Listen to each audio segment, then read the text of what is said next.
Democratic পার্টির জাতীয় সম্মেলনে যোগদান করেছেন সাবেক মার্কিন প্রেসিডেন্ট বারাক ওবামা। সেখানে ক্ষমতাসীন দলের প্রেসিডেন্ট প্রার্থী কমলা হ্যারিসকে সমর্থনের পাশাপাশি তার হয়ে জনগণের কাছে ভোটও চেয়েছেন তিনি।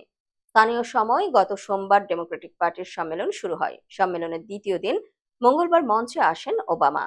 4 দিন ধরে চলবে এই সম্মেলন থেকে আগামী নির্বাচনে দলের প্রেসিডেন্ট প্রার্থী হিসেবে কমলার নাম ঘোষণা করা হবে। রিপাবলিকান প্রার্থী ডোনাল্ড ট্রাম্পকে হারিয়ে কমলার জয় ছিনিয়ে আনা যে কঠিন হবে সেটা নিজ মুখেই স্বীকার করেছেন ওবামা। তবে বিশ্বাস করা যায় এমন একটি আমেরিকার জন্য লড়াই করার পাশাপাশি কমলার পক্ষে ভোট দিতে জনগণের প্রতি আহ্বান জানান তিনি।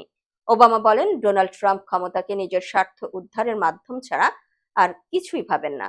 আমাদের আর 4 বছরের ধোঁয়াশা, হট্টগোল ও বিশৃঙ্খলার দরকার নেই। আমরা এই মুভি আগেই দেখে ফেলেছি।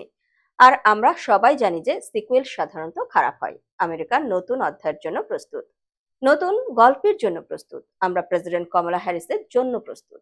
এদিন মঞ্চে উঠে 1.5 ঘন্টা কথা বলেন 63 বছর বয়সী ওবামা। কমলা হ্যারিসের পেছনে বেশ শক্তভাবে দাঁড়িয়েছেন তিনি। 1.5 ঘন্টার ভাষণে বর্তমান প্রেসিডেন্ট জো বাইডেনেরও বেশ প্রশংসা করেন কৃষ্ণাঙ্গ এই সাবেক প্রেসিডেন্ট।